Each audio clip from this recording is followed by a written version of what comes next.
Boom, Chinch. Good morning, brother. Good morning. We're coming in super hot with Stu. Look at Stu. Look at him. Stu, what's going on, Stu? Stu's like, all right, we got it going on. Mayor's office Tuesday morning. Let's go. I was on a huge meeting last night with like some of the biggest names in like football, and my God, this Stu was like trying to do this. And if you're listening and not watching, Stu is like on my lap right now. I was like pushing him away, and I was like, I didn't even notice. I was like petting him on the side. He was like over there. Look at him right now. Look at this. Look at what's going on. Stu's like, just love me, please, love me tender. So John Entz, remember you know John? Yeah. He texts like on a side to like a group. He goes, Shinch is over there trying not to show that he's petting his cat like Mike Myers and Austin Powers. You know, like Mr. Bigglesworth. Yeah, so good. Anyway, so that's good. This is the fun start. Oh, Stu's laying down. He's laying on my lap. Dude, we got a problem, MLB. I'm sorry. They screwed it up last night, Sean. I got a little ranty, not ranty, but like 7:07 p.m. start. It's funny. I was actually flipping around. I had the football game on because I was working. And then all of a sudden it was like 8:30. And I noticed on my phone that I didn't get any alerts from the Yankee game. Because normally that's how I'll see it. And I'm like, oh, shit, I got to turn the game on. I'm like, what's going on? So I look it up. Rain delay. Now, at this time when I'm looking at it, it was 8:30. And I was like, wow, they've been in a delay for a whole hour. It was 7:07 start. Okay. Right. Of course, they wind up banging a game, but not until like 9:40. So think about I'm just going to like speak to the people because I get this, you know. Well, you didn't do it when you were, when you were a kid. You don't know when you were a player because you were on a field. Yeah. Like, think about it. The dad gets out of work early, right? Right. That's strike one. Like, he's got to leave work at like 3:30, sit in an hour traffic, get home to his cranky ass jerk kid, put the kid in the car, drive in traffic for another hour, get to the game like 2 minutes late, and your kid's being an extra asshole because he thinks he's late for the game. Now it's in a really rain delay. So now you're sitting in the stands, right? Think about this. I'm putting this in perspective because I remember doing this when I was a kid and being an asshole kid. There, it's 7. Now it's 7:15. The game's going into delay. You're like, it's gonna be a half hour late. My kid's gonna be late for school in the morning. It's 7:30. Think about this, right? This is what's going on in Dad's head last night. And then all of a sudden you're sitting there. Let's get him a hot dog. Let's get him this. Then all of a sudden you get him a whole thing of ice cream. You let him get candy, and then an hour later he's a freaking maniac. He's a and now it's 8:30, and your kid is like climbing up the ramp to get to the upper deck. Okay. Yeah, he's a mess. Now, boom, 9 o'clock, still no game. Your kid's sugar high comes down, right? You're a dad. Now he's depressed. He wants the game to start. And now you're thinking, oh my God, I got 3.5 hours of this after this kid shuts up. The game's going to start, right? Then boom, they bang it. I'm going to Oh my God. Dude, first of all, what time did they bang it? 9:30? Like 9:30. Okay, I'm just gonna read.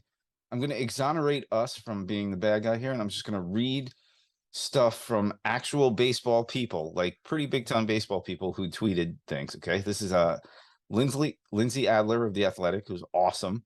Right. Gates open to fans at 5 p.m. The Yankees and MLB announced at 6:20 p.m. that the scheduled 7 p.m. game would start in a delay. There was no official update between the announcement of the delay and the announcement of the postponement at 9:35 p.m.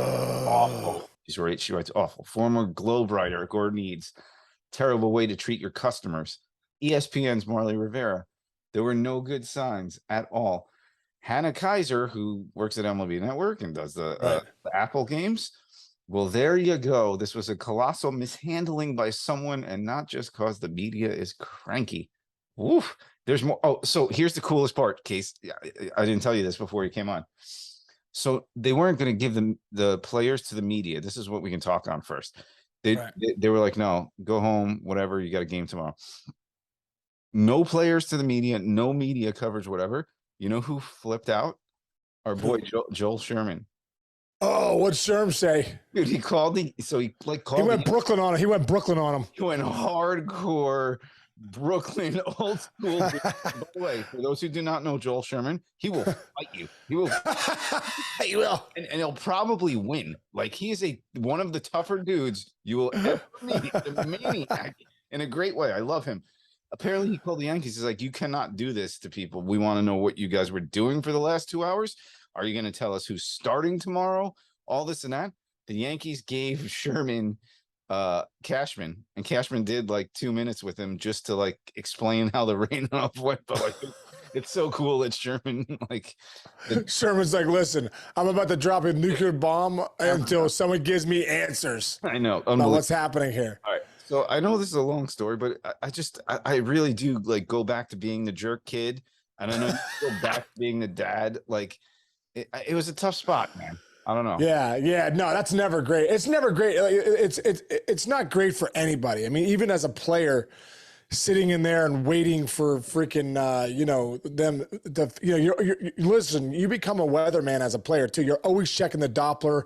You're checking the radar to see, hey, what's going on? Is there a window? Where's the window? There's a 3-hour window in a certain spot. And it's kind of funny though. You obviously don't know exactly what happened, but for as direct as they have the radar now with all these apps and everything, you'd think they would know over the course of that 2.5 hours that this was going to be banged at some point. That brings up a great point, and that the fact is that whether people, men or women, are frauds. Scam. One of the most fraudulent jobs in the world. They're like, it could rain tomorrow. And then if it doesn't rain, fine. And then they're looking at a green screen going, look right here. See the barometric pressure coming up the east side here. It's coming in. And with the West Coast, it's like such bullshit. Like, all right, listen, scam. It's such a scam because nobody can predict. Wait, somebody had a great quote in one of the papers. It was from it's a Buck Showalter quote. I forgot somebody from the Post put this in their article, so I'm not taking credit for it, but apparently Buck Showalter says, you want to make God laugh, tell him your plans about your baseball game that day. Like, you can never predict anything from baseball, let alone the weather and whatever. Right. So that being said, now they are going to play at 4-ish Eastern today, which, by the way, no refunds on tickets, by the way. I know. What's up with that? I don't know. God. So that means obviously you have it for today, but if you can't make it, you just wear it. I guarantee there's got to be at least 10,000 people who are going to wear it today. Anyway. Yeah. So that's the risk you take. Game 5. Very true. Okay. Yeah, you got to go, by the way. Take your kid out. Well, don't even just forget. Just go the next day. Anyway, so Guardians, Yankees. This, I think, benefits the Yankees because they're starting Nestor Cortez, I believe. Yeah, no, getting Nestor Cortez for Game 5 on short rest, but they're getting him. Obviously he can now go. I think that's a big plus for the Yankees. Also, Cleveland's lost 7 consecutive winner-take-all games, the second longest streak postseason history. Over the last 6 postseasons, the Yankees are 8-5 in elimination games, and Tuesday will be the first day of Major League Baseball postseason history where 2 rounds overlap, because tonight the Phillies and Padres get it kicked off. Good stats, man. Where's San Diego? Hey, bro, I got my sources, dude. I know you got Joel Sherman and all those big time guys. I got like my Carly Casey upstairs sending me messages. My daughter. That's so funny. Does she really? Did she give you notes on the show? No, are you nuts? Are you kidding me? No. All she knows about is high school volleyball. She doesn't even know what I do. All right, so 2 things there. So yes, advantage there, and then don't forget, like, God, you paid Cole $350 million. Now he gets an extra day's rest, so you're in better shape if you can pull this game off for the Yankees. Yep. And I would say the Guardians just play tough. We'll see what happens there. No, I think we. Well, the one thing that works in their favor, though, Chinch, is that the Guardians bullpen is now pretty much back to, Clase had pitched so much. Right. Stefan, Karnachak had pitched so much, Yeah, Clase could pitch at least 2 innings. Yeah. So they those guys are now locked and loaded, ready to go. Yeah. All right. So how about tonight? You get the prime time. This is really cool because West Coast teams don't normally get the prime. Yeah. But you got Phillies at Padres, 8:03 Eastern, which actually in San Diego is 5 p.m. 5 o'clock. So there Yeah. you go. That weird timing. Weird time. Yep. Yeah. Yeah. No, I Fans will love be it there. though. Fans will be I, there. oh, what? The fans will be there. It's San Diego, bro. Yeah, first, yeah, the greatest city on. Dude, it is the greatest. I always say whenever we go out and play the Padres, like, man, if I didn't have family on the East Coast, I would be in San Diego, Dude. living there. It's incredible, but it's so expensive now, dude. You could go buy a half of a trailer and be like $750,000. Dude, that gas lamp district, it's so clean. It's So nice, you dude. got the beach. It's like a city and a beach. All oh my god. So nice. It's such a great place, dude. Such a great place. We're not even talking baseball. It's just such a pretty town. I remember it was the one town I used to go. Remember me, Mark Budzinski, when Bud got called up in 2003.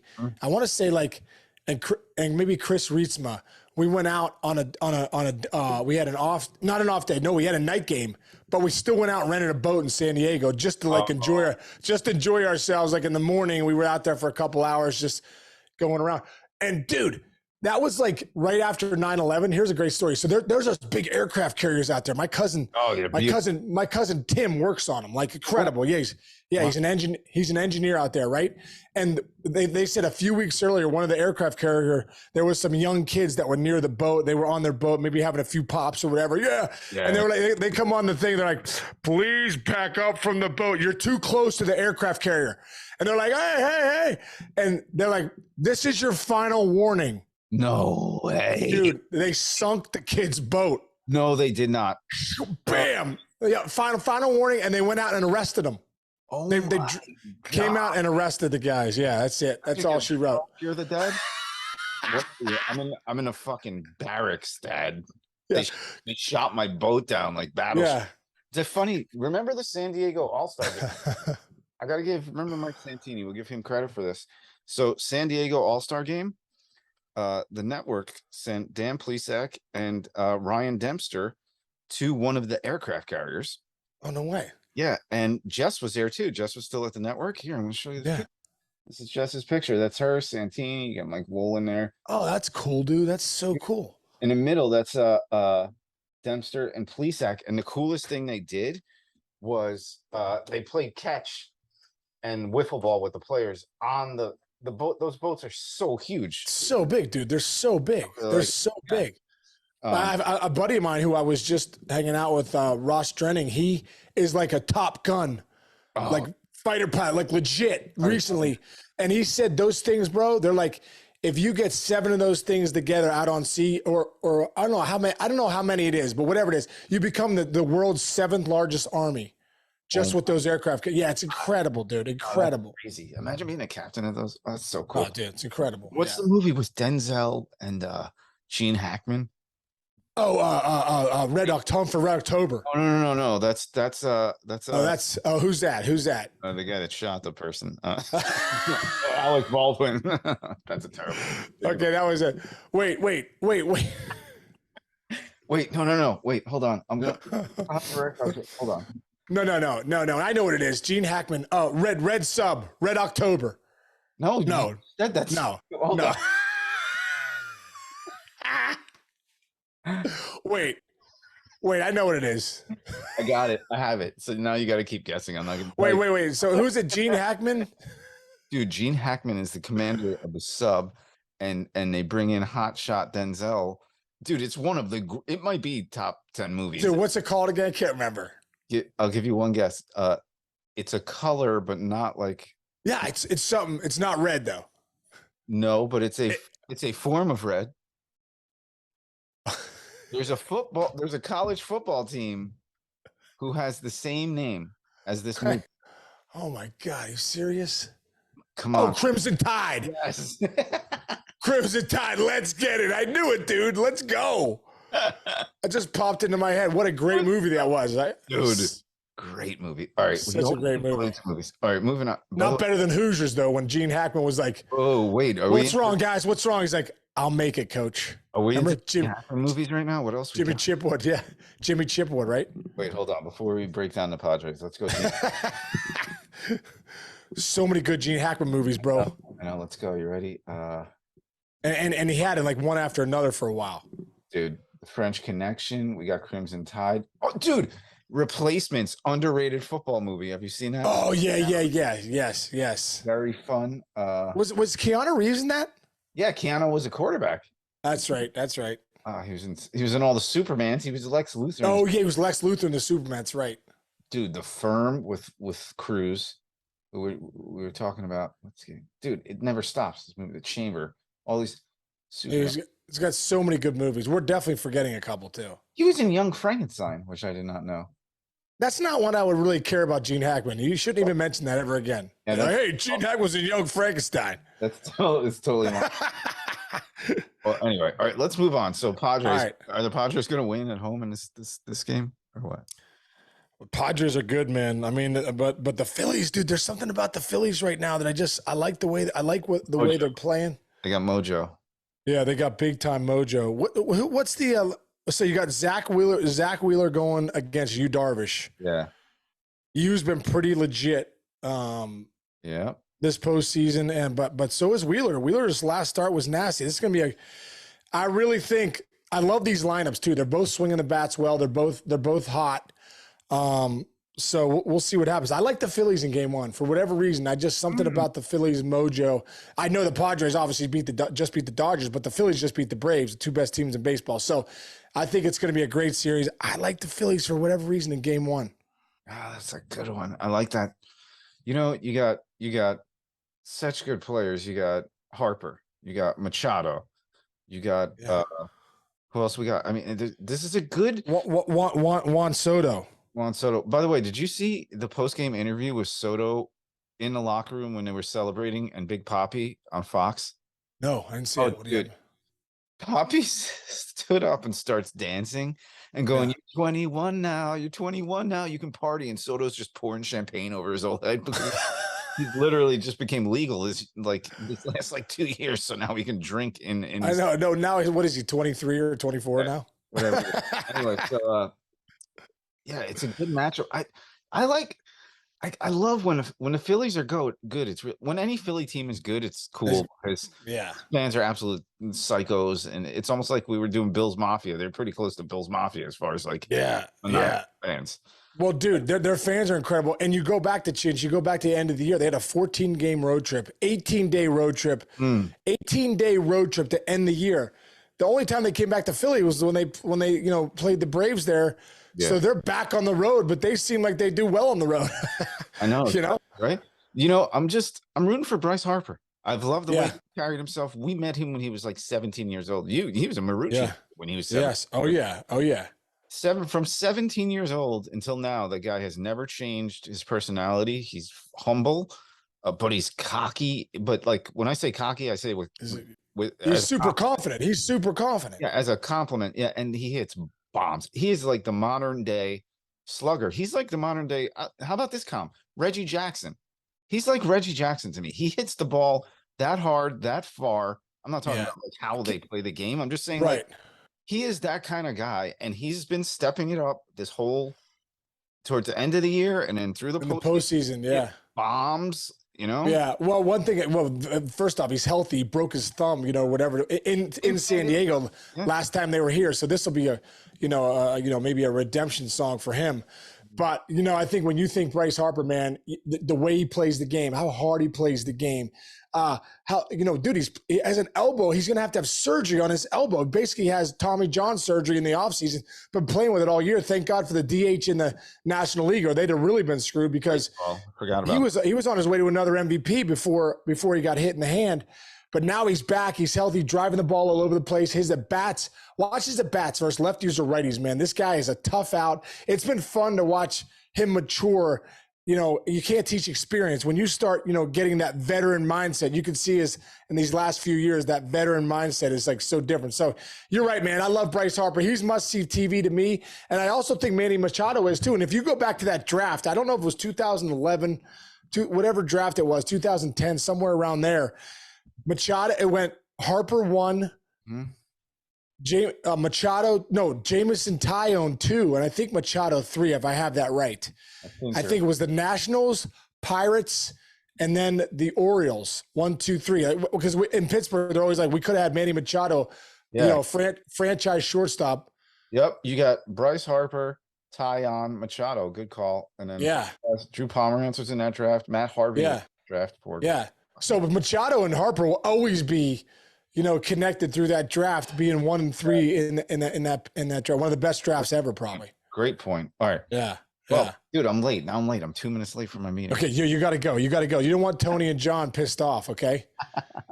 This Crazy. No, we barely Dude, talk sports, but I like it that way. So. I know. I got craziness over here. We got mayhem. Got my dad home from the hospital yesterday. My mom comes down with COVID. It's unbelievable. It's incredible. You literally can't make this stuff up. So, say some prayers for the Casey family right now. It's mayhem. Yeah, life moves pretty fast. If you Life moves fast. Around something once in a while, dude. You just got. Yeah. What is that line? That's a fucking. Oh, man. It's what's his name? But at the end of the day, bro, obstacles make you stronger. You got to keep going and figure it out. There's nothing we can do but figure it out. So we will. Search for meaning, man. Search for meaning. Man, search for meaning. Yeah, exactly. All right, brother. All right, Chinch. Love you, bro. Love you, brother. I'll see you.